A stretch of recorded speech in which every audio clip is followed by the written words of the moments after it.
Hello everyone. Welcome back to another episode of Microsoft Power BI PL 300 exam series.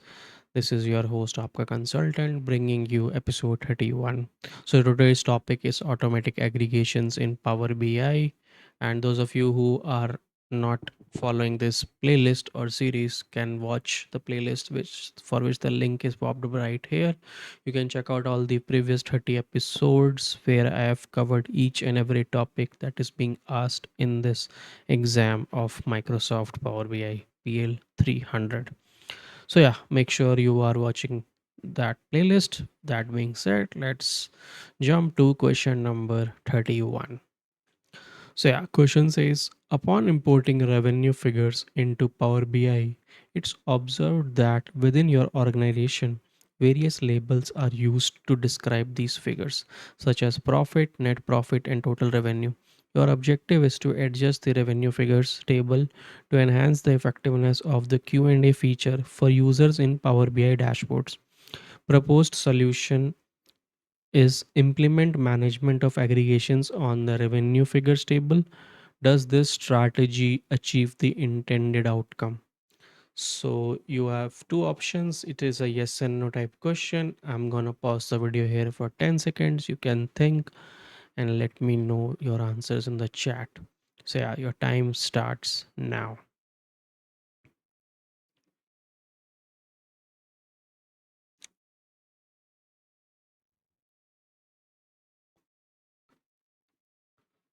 So yeah, time is up. Let's see what is the solution for this question. So it's option B, no.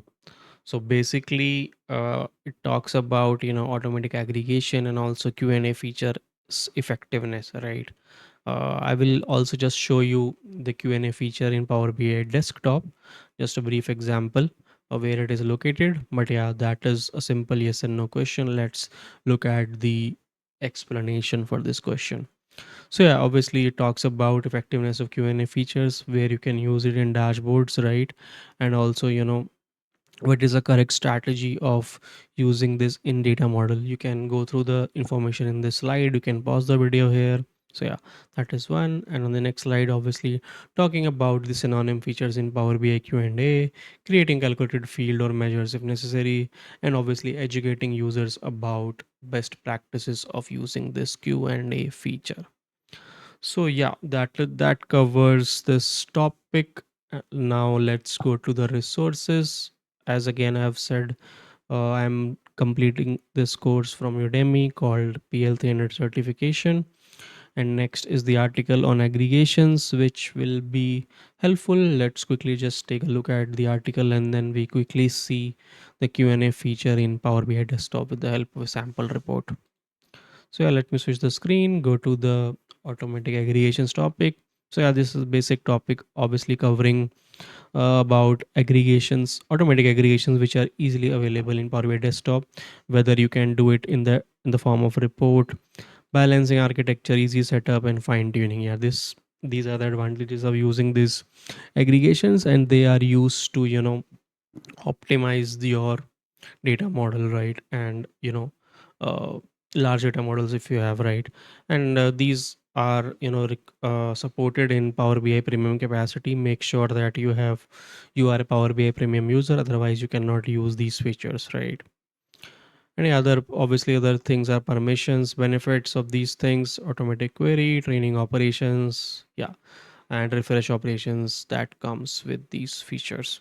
So yeah, that is on this article. I hope you have followed this topic. Let me see if I have a Power BI premium user and I can access the Q&A feature. Let me go to a blank report. Just let me upload any workbook and see if I can use that premium feature. So I'm importing a sales data of sample 1997 and 1996, sorry. And let me see if I can use the Q&A feature. I don't think I have the access. I have, right? So yeah, let me click on this Q&A. You can see in the visualization, just click on it.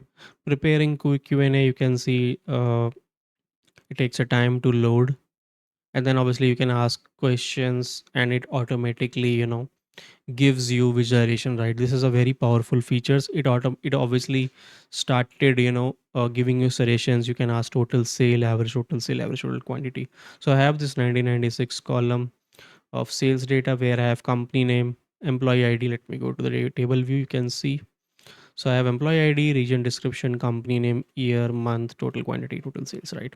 So with the help of Q&A feature, we can obviously directly ask, let's say total sales, right? Just press enter. It will give you right total sales without ever, uh, you know, calculation. You can click on this, turn this into result, and then you have this card visual created, right? This is the power of Q&A feature. This is total sales. Again, you can go to Q&A. You can, let's ask highest sales, uh, region,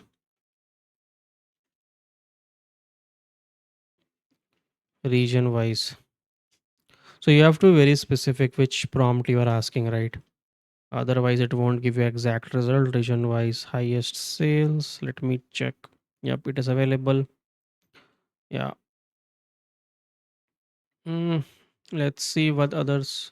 Month wise sale, let's calculate month wise sales with the help of a chart, right?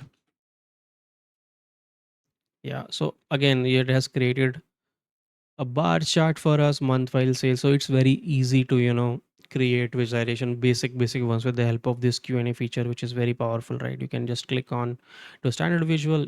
Voila, you have this simple clustered bar chart created without, utilizing the drag and drop feature of, fields into your accesses. Instead you can use this Q&A feature. You create those basic visuals, right, which comes in handy.